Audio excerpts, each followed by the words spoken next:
Bismillahirrahmanirrahim. Assalamualaikum warahmatullahi wabarakatuh. Alhamdulillah, segala puji bagi Allah.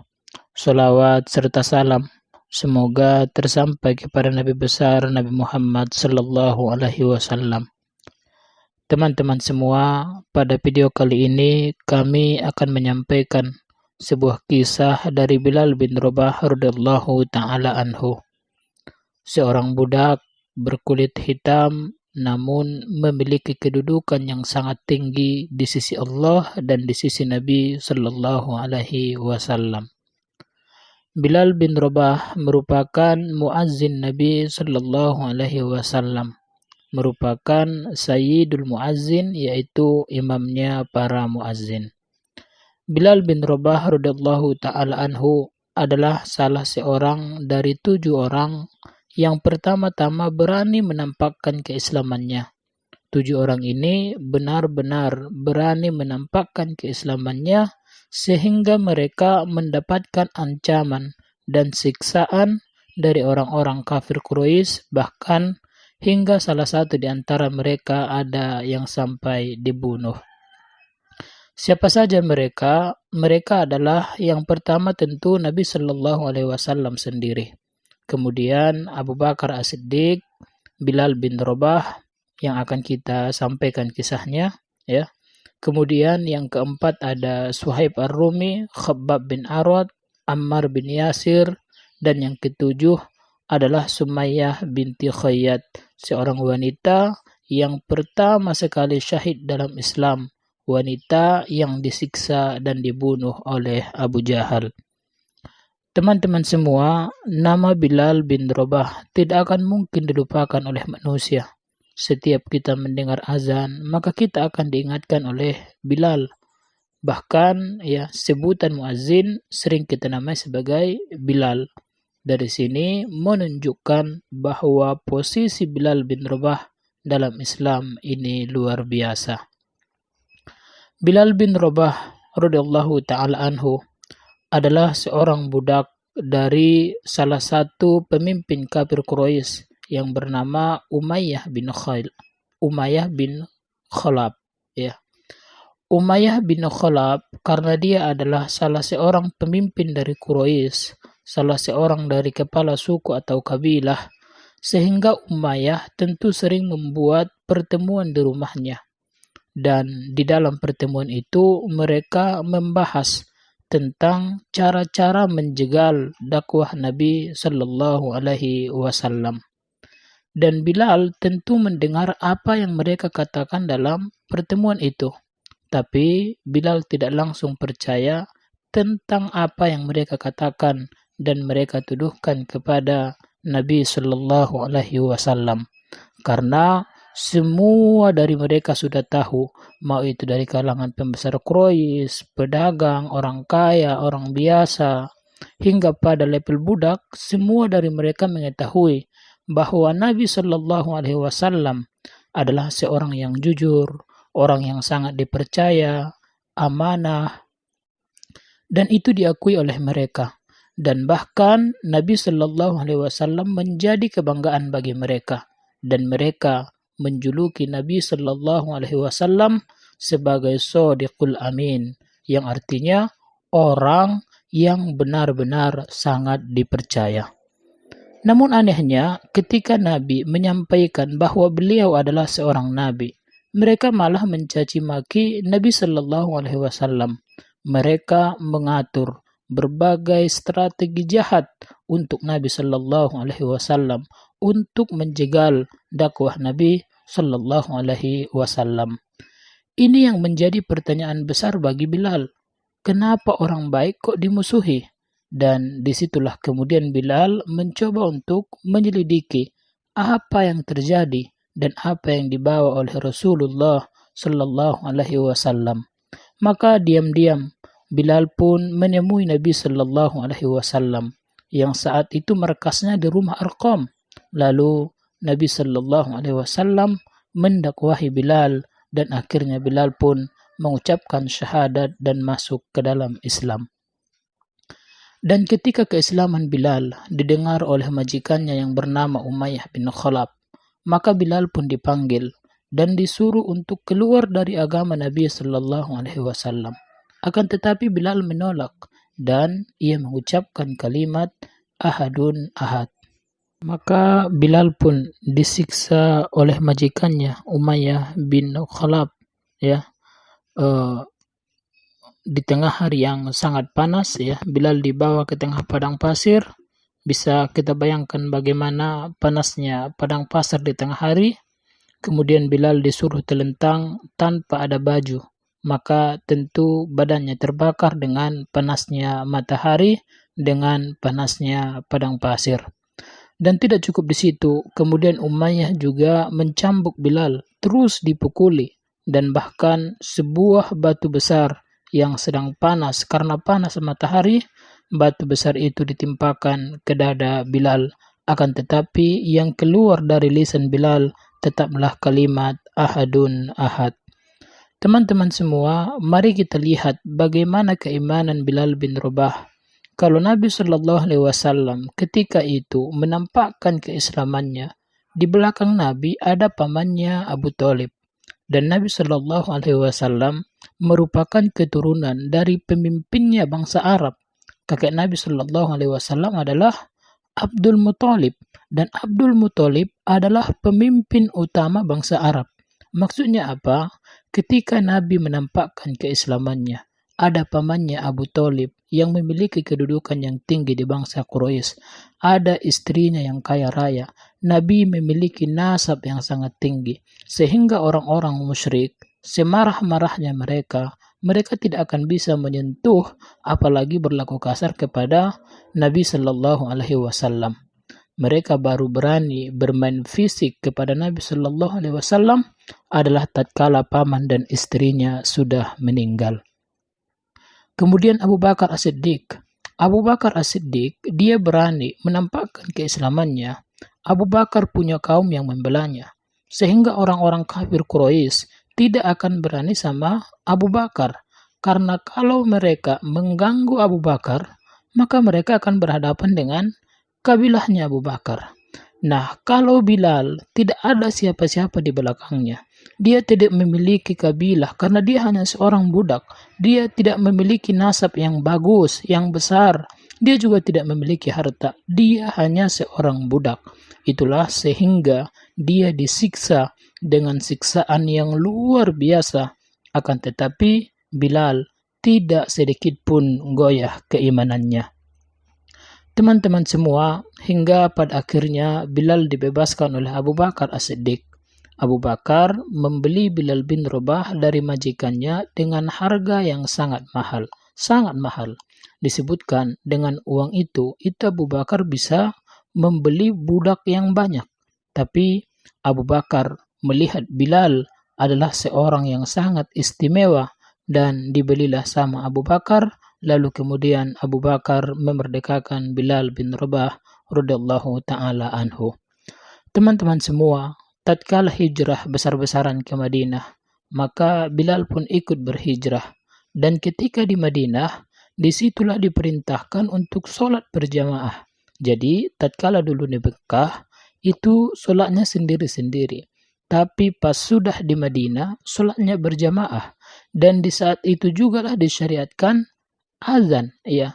Dan Nabi Shallallahu Alaihi Wasallam menyuruh Bilal untuk mengumandangkan azan. Dan itu artinya Bilal menjadi muazzin pertama dalam Islam. Namanya dikenal sepanjang masa hingga saat ini dan nanti.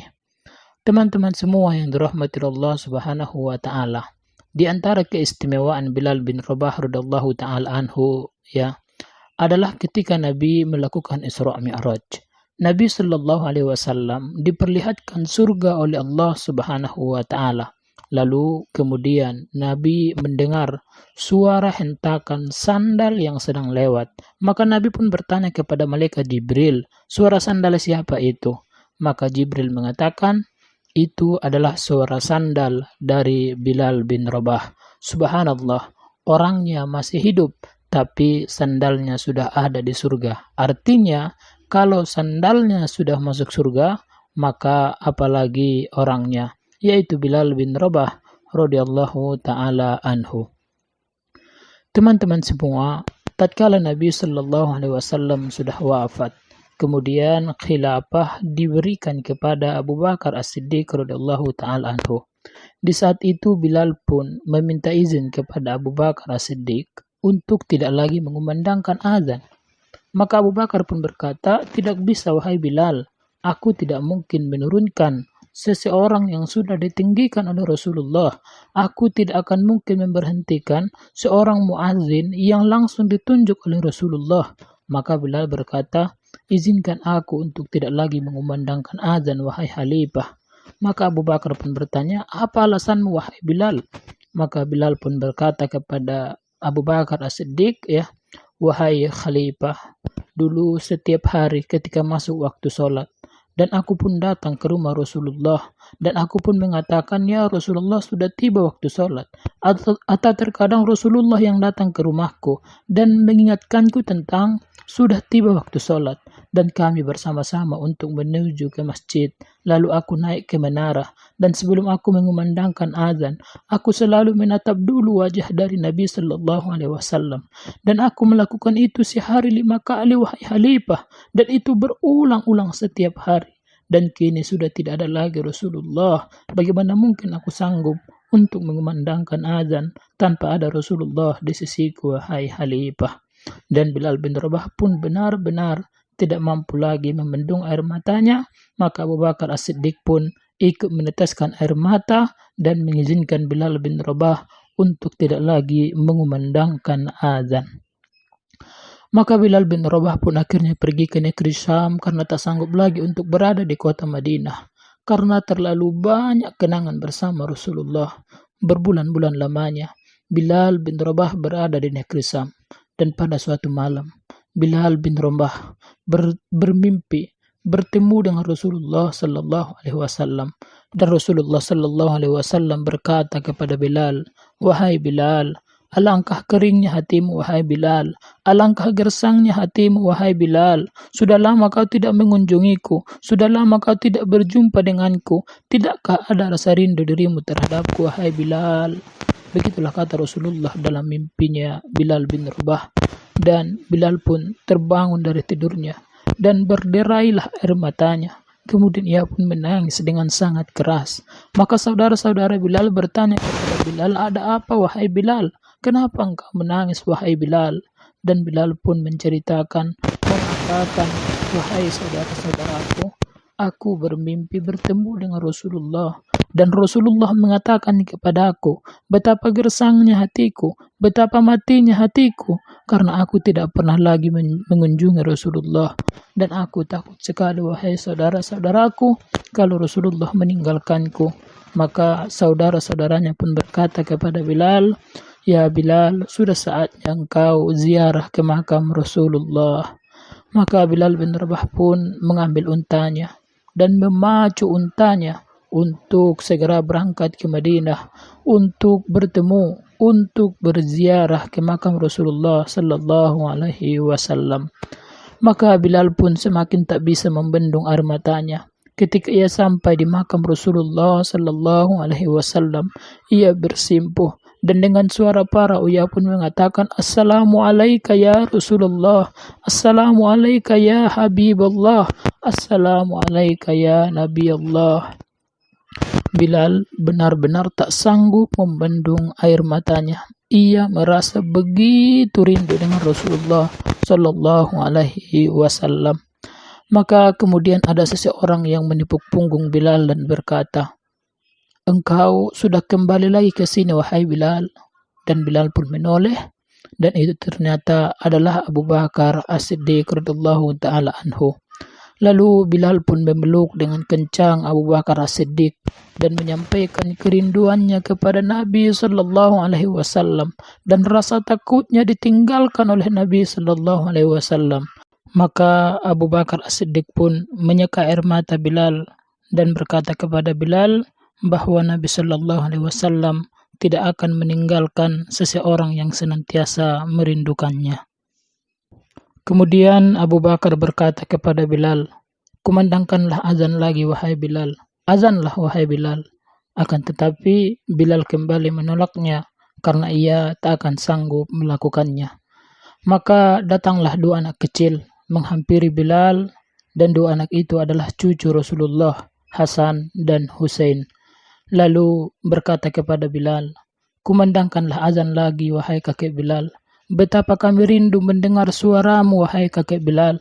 Dan Bilal pun menatap wajahnya Hasan dan Husain, menatap wajahnya cucu Rasulullah, dan Bilal pun memeluk keduanya.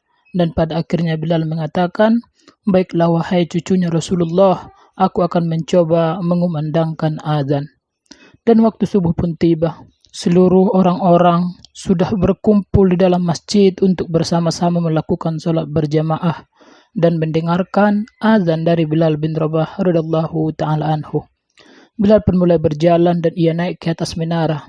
Ia mencoba melempar pandangannya ke bawah karena biasanya sebelum ia mengumandangkan azan ada Rasulullah di sana, ada wajah Nabi Shallallahu Alaihi Wasallam di sana, sehingga tatkala Bilal mau memulai azan, ia tidak lagi melihat Rasulullah, maka air matanya pun mulai menetes dan ia tidak kuat sebenarnya, akan tetapi ia memaksakan dirinya. Maka Bilal pun memulai azannya.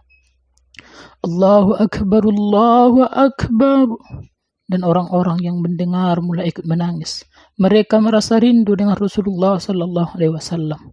Dan para ibu-ibu yang mendengarkan azan Bilal pun segera berdatangan ke masjid. Suara Bilal mengingatkan mereka pada Rasulullah. Seakan-akan Rasulullah hidup kembali. Seakan-akan Rasulullah ada di sana. Karena semua orang tahu Bilal adalah muazzin Rasulullah. Dan setelah Rasulullah meninggal, Bilal sudah tidak mau lagi azan.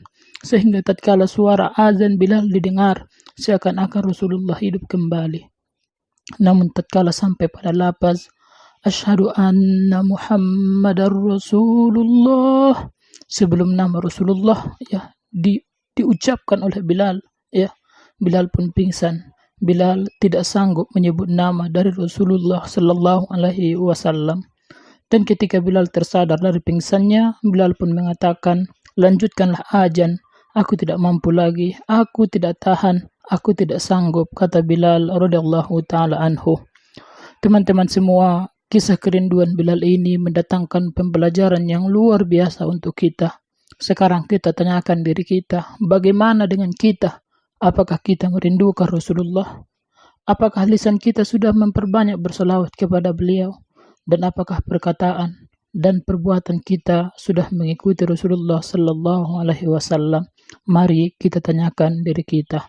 Teman-teman semua, semoga kisah ini memberi hikmah dan pelajaran bagi kita semua. Terima kasih telah menyimak dan Assalamualaikum warahmatullahi wabarakatuh.